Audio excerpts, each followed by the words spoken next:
அனைவருக்கும் வணக்கம். இன்னைக்கு ஜூன் 2, 2025 திங்கட்கிழமை. தினமணியில் இருக்கிற முக்கியமான நியூஸஸ் என்னென்னு பார்க்கலாம்.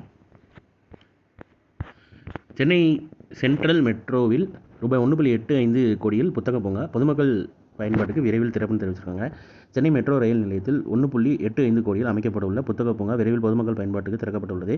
பொதுமக்கள் மத்தியில் வாசிப்பு பழக்கத்தை ஊக்கப்படுத்தும் வகையில் தமிழக அரசு பல்வேறு இடங்களில் நூலகங்களை அமைத்து வருகிறது.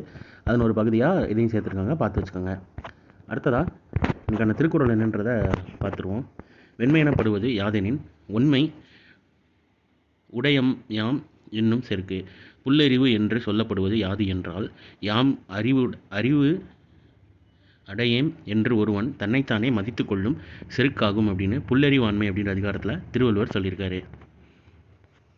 அடுத்தது தொடர்ந்து 2வது மாதமாக ரூபாய் 2 லட்சம் கோடிக்கு மேல் ஜிஎஸ்டி வசூல்னு தெரிவிச்சிருக்காங்க. நாட்டில் தொடர்ந்து 2வது மாதமாக, அதாவது மே மாதத்துக்கு சரக்கு மற்றும் சேவை வரி வசூல் 2 லட்சம் கோடியாக கடந்துள்ளது. கடந்த ஏப்ரலில் இதுவரை இல்லாத அதிகபட்சமாக ரூபாய் 2.37 லட்சம் கோடி வசூலான நிலையில் மே மாதம் ரூபாய் 2.01 லட்சம் கோடி வருவாய் கிடைக்கப்பெற்றுள்ளது. ஜிஎஸ்டி அமலானதிலிருந்து கிடைத்த 3வது அதிகபட்ச வருவாய் இதுவாகும்னு தெரிவிச்சிருக்காங்க. கடந்த 2024 ஏப்ரலில் 2.10 லட்சம் கோடி வசூலானது 2வது அதிகபட்சமாக உள்ளதுன்னு சொல்லியும் தெரிவிச்சிருக்காங்க.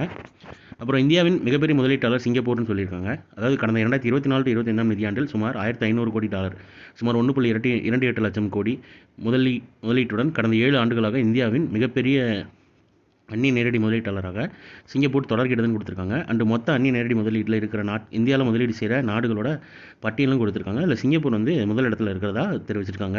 மொத்தத்தில் பங்கு 19% தெரிவிச்சிருக்காங்க.